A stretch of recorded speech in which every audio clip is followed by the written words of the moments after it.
మా జెండా మా ఎజెండా ఒక్కటే జనం కోసం ప్రశ్నిస్తాం జనం గోడును వినిపిస్తాం సామాన్యుడి సాధక బాధకాలే మా అంశాలు ప్రజల గోడును పాలకుల దృష్టికి తీసుకెళ్తాం ప్రభుత్వాలకు వారధిగా నిలుస్తాం ప్రజా సమస్యలే ఎజెండాగా ప్రజా శ్రేయస్సే లక్ష్యంగా రాజ్ న్యూస్ గ్రౌండ్ రిపోర్ట్ కార్యక్రమం కొనసాగనుంది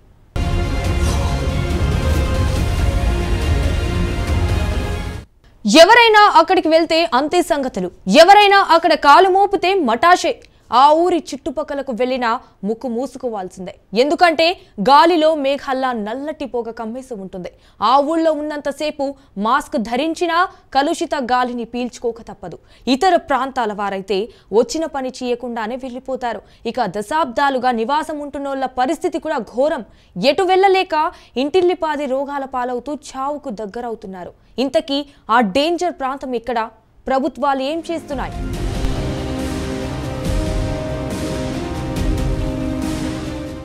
ఏ ప్రాణి జీవించాలన్నా గాలి అవసరం వాతావరణంలోని గాలిని పీల్చుకుంటూ ప్రతి జీవి జీవిస్తుంది అది సహజం కానీ ఆ గ్రామంలోని వాయువుని పీల్చుకొని వరుసగా మరణాలు సంభవిస్తున్నాయి అసలు ఆ గ్రామంలో ఇప్పటికీ దాదాపుగా 3 సంవత్సరాల్లో 63 మంది మృత్యువాత పడ్డారు అసలు ఆ గ్రామంలో ఏం జరుగుతుంది వాయు కాలుష్యంతోనే ఇదంతా జరుగుతుందా ఈ విషయం తెలుసుకోవాలంటే గ్రౌండ్ రిపోర్ట్ చూడాల్సిందే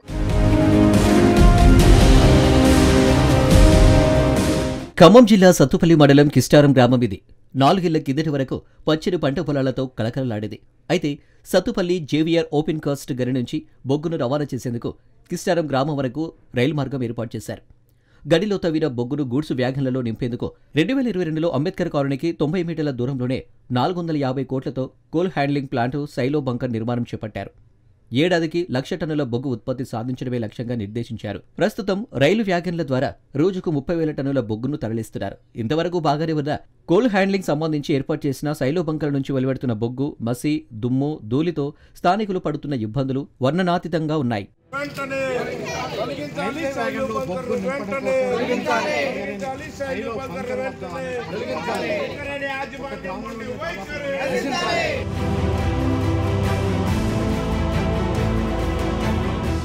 సైలో బంకర్కు సమీపంలోని కిస్టారం గ్రామంలో ముఖ్యంగా అంబేద్కర్ బీసీ కాలనీ మొత్తం బొగ్గు మసి వ్యాపిస్తుంది వీధుల్లో చెట్లు పుట్టలు ఇళ్ల ముందు గోడలకే కాదు ఇంట్లో మూలాన ఉన్న వంట పాత్రలో సైతం నల్లటి పొగ మసి ఆవరిస్తుంది పగలే కాదు రాత్రి సైతం పొగ కాలుష్యంతో ఉక్కిరిబిక్కిరి అవుతున్నారు నిరంతరం కాలుష్యంతో నిండిన గాలిని పీల్చుకుంటున్న వారు తరచూ అస్వస్థతకు గురవుతున్నారు ప్రతి ఒక్కరికి శ్వాసకోశ వ్యాధులు చర్మ వ్యాధులతో పాటు గుండె జబ్బులు సైతం సోకుతున్నాయి నిన్న మొన్నటి వరకు ఆరోగ్యంగా చిలాకీగా తిరుగుతున్నట్లు కనిపించిన వారు హఠాత్తుగా అనారోగ్యాల బారిన పడి మంచానికే పరిమితమవుతున్నారు కుటుంబానికే పెద్ద దిక్కు లాంటి వ్యక్తులు మంచానికి పరిమితమవుతుంటే కుటుంబ పోషణ కోసం ఆ కుటుంబంలోని మహిళలు పిల్లలు కడుపు నిండా తిండికి నోచుకొని దుస్థితిలో కూరుకుపోతున్నారు అనేక మంది ఆసుపత్రుల చుట్టూ తిరుగుతూ చికిత్స తీసుకుంటూనే హఠాత్తుగా కుప్పకూలి తను చాలించిన ఘటనలు అనేకం శారీరకంగా ఆరోగ్యం లేని 40 ఏళ్లు పైబడిన వారంతా రోగాల పాలై తోటకూర కాడల్లా వేలాడుతూ కన్ను ముయ్యడానికి ప్రధాన కారణం పాపిస్టి సైలో బంకర్ అంటూ ప్రజలు శాపనార్థాలు పెడుతున్నారు ఆగ్రహానికి లోనైన గ్రామస్తులు రోడ్లపైకి వచ్చి ఆందోళనలకు దిగుతున్నారు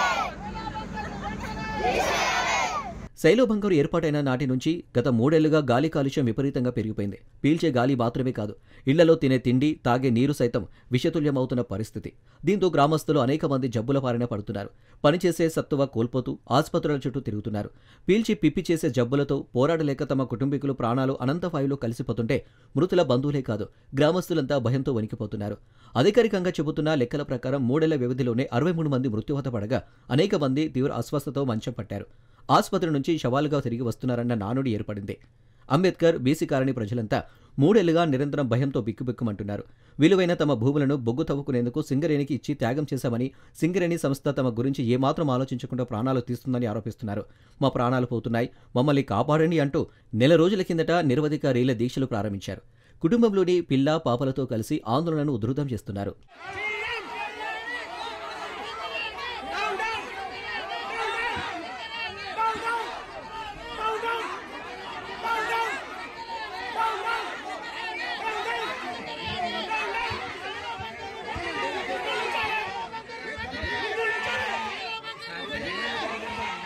బొగ్గు రైలు వ్యాగలలో నింపేటప్పుడు నల్లటి పొగ, ధూళి గాలిలో వ్యాపించి చుట్టుపక్కల ప్రాంతాన్ని కమ్మేస్తుంది.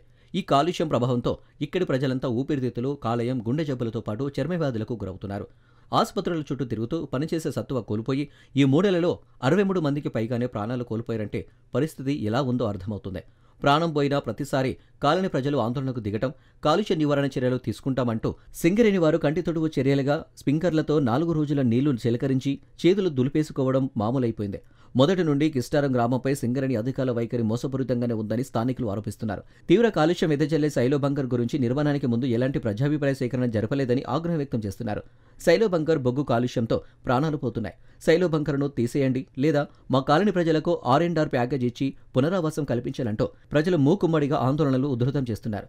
ఈసారి నిరవధిక రీలే దీక్షలు ప్రారంభించి నెల రోజులు దాటిపోయింది. ఖచ్చితమైన హామీ ఇవ్వడం లేదని బాధితులు ఆవేదన వ్యక్తం చేస్తున్నారు.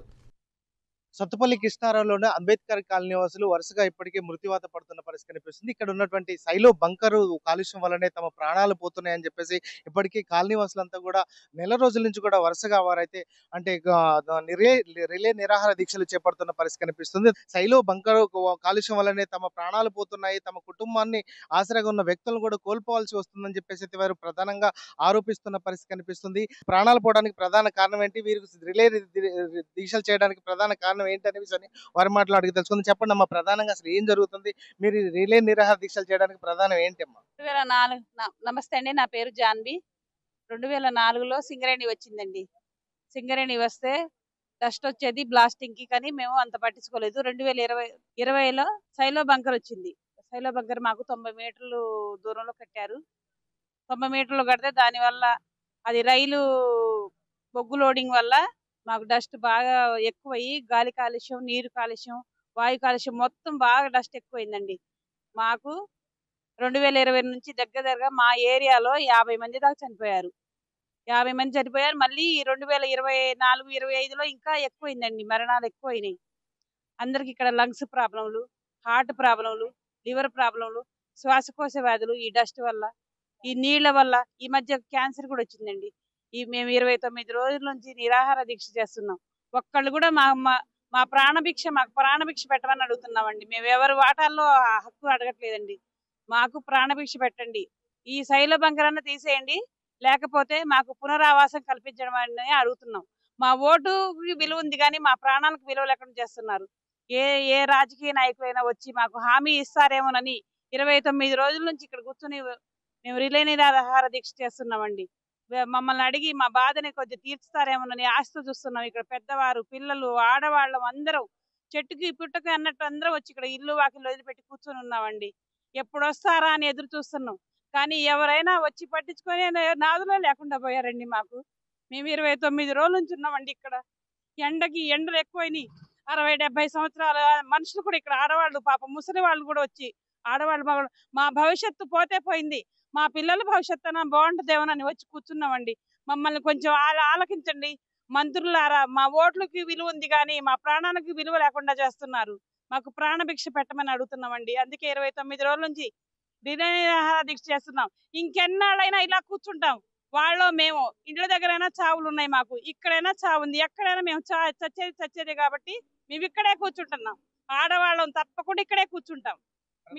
ప్రధానంగా తమకి ఇప్పటికీ ఈ సైలో బంకర్ వల్లనే తమ కుటుంబ సభ్యుల ప్రాణాలు కోల్పోవాల్సి వస్తుందని చెప్పేసి వారు ప్రధానంగా ఆవేదన వ్యక్తం చేస్తున్నారు. ఇప్పటికే వందల సంఖ్యలో కూడా ఇప్పటికే వీరంతా కూడా ఇక్కడ అంటే కాలనీవాసులంతా కూడా ఏకమై ఒకసారిగా నెల రోజుల నుంచి కూడా రిలే నిరాహార దీక్షలు అయితే చేపడుతున్న పరిస్థితి కనిపిస్తుంది. మీరు చెప్పండి అమ్మా, ప్రధానంగా మీకు ఈ సైలో బంకర్ వల్లనే ప్రాణాలు పోతున్నాయి అని చెప్పేసి ఆరోపిస్తున్నారు కదా, అసలు ఏం జరుగుతుంది? నమస్తే అండి, నా పేరు నాగరత్నం అండి. ప్రధానంగా ఈ సైలో బంకర్ వల్లే మా ప్రాణానికి హాని జరుగుతుందని మేము హాస్పిటల్కి పోయినా రిపోర్ట్స్ కూడా అలా వస్తున్నాయి. మేము సత్తుపల్లి వెళ్తే హాస్పిటల్కి డాక్టర్ గారు మాత్రం మీరు కిస్టారం అంబేద్కర్ నగర అయితే మీరు ఇక మీకు చెప్పేది ఏమీ లేదు, మీకు లంగ్స్ ప్రాబ్లంలు, గొంతు ఇన్ఫెక్షను, బ్లడ్ ఇన్ఫెక్షన్, శ్వాసకోశ వ్యాధులతో బాధపడటమే. మీరు ఏదైనా కానీ మా ప్రభుత్వం వారండి, మేము కోరుకునేది ఏంటంటే ప్రభుత్వం వారి నుంచి, మేము మా పూర్వీకులు ఎంతో మంది 90 సంవత్సరాలు 100 సంవత్సరాలు బ్రతికేవారు.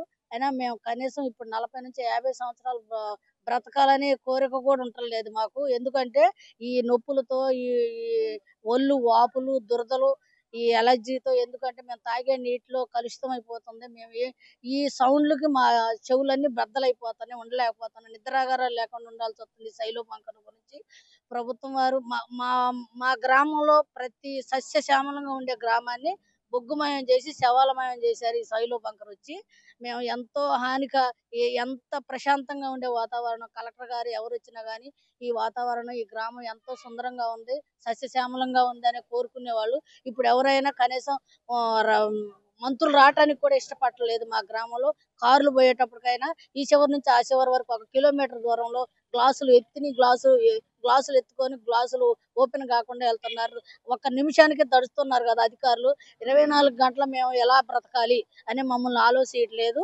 మమ్మల్ని ఆలోచించి ప్రభుత్వం వారు మాకు ఏదైనా తగిన న్యాయం చేయాలని మా డిమాండ్స్ ఏంటంటే, తక్షణమే శైలో బంకర్ తీసేయటం కానీ, అది సాధ్యపడిన పరిస్థితుల్లో మాకు పునరావాసం కల్పించి మా ప్రాణాలను కాపాడాలని కోరుకుంటున్నాం. సస్యశ్యామలంగా ఉన్నటువంటి తమ ఊర్లో శైలో బంకర్ ప్రాణహానిగా మారిందని చెప్పేసి అయితే వారు ఆరోపిస్తున్నారు. ప్రధానంగా గ్రామానికి సంబంధించినటువంటి దాదాపు ఇప్పటికే 63 మంది కూడా మృత్యువాత పడడంతో వారంతా కొంత ఆందోళన వ్యక్తం చేస్తున్న పరిస్థితి కనిపిస్తుంది. చెప్పండి అమ్మా, దాదాపుగా ఇప్పటికే గత వారం రోజుల నుంచి ఇప్పటికే 2 కూడా చనిపోయారని చెప్తున్నారు. అసలు ఈ శైలో బంకర్ వల్లనే మీకు ప్రధానంగా ముప్పు వాటిల్లుతుంది అంటారా? నమస్తే అండి, నా పేరు పాలకుర్తి రాణి, మాది అక్కిష్టారం, అంబేద్కర్ నగర్ అండి. ఖచ్చితంగా ఈ శైలో బంకర్ డస్ట్ వల్లనే మా మా ఊర్లో చనిపోయిన ప్రతి ఒక్కళ్ళు కూడా మృత్యువాతతో చనిపోయారు. ఖచ్చితంగా డస్ట్ వల్లే చనిపోతున్నారండి. నీళ్లు కాలుష్యం అయిపోతున్నాయి, గాలి కాలుష్యం అయిపోతుంది, చెట్ల నుంచి వచ్చే గాలి కూడా కలుషితంగానే వస్తుంది. ప్రతి ఒక్క ఆకైనా పట్టుకొని చూడండి, దాని మీద మసి అనేది అట్టగట్టినట్టు గట్టుందండి. దాని నుంచి వచ్చేది ఇంకా ఆక్సిజన్ అయితే కాదు నాకు తెలిసి. అయితే ప్రతి ఒక్క పిల్లలకే గాని పెద్దలకే గాని అనారోగ్యం పాలై ఉన్నారు. ఇంతకు ముందు అయితే ఎంతో మంచిగా ఉన్న ఊరు కాస్త ఇప్పుడు మసిమయం అయిపోయింది. కాసిని మంచినీళ్ళు అయినా పట్టి అక్కడ పడితే మసి మొత్తం అట్టగట్టిపోతుంది వాటర్ లో కూడా.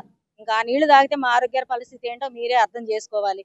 ఎటు తిరిగి కూడా మా ఆరోగ్యాలు ఇబ్బంది పడుతున్నాయి తప్ప దాని వల్ల మాకు శైలో బంకర్ వల్ల గాని ఎటువంటి లాభం అయితే లేదు. మా ఆరోగ్యాలను కొంచెం కాపాడండి. మా పిల్లల భవిష్యత్తు, ఇప్పుడు మా భవిష్యత్తు అయితే పాడైపోయింది.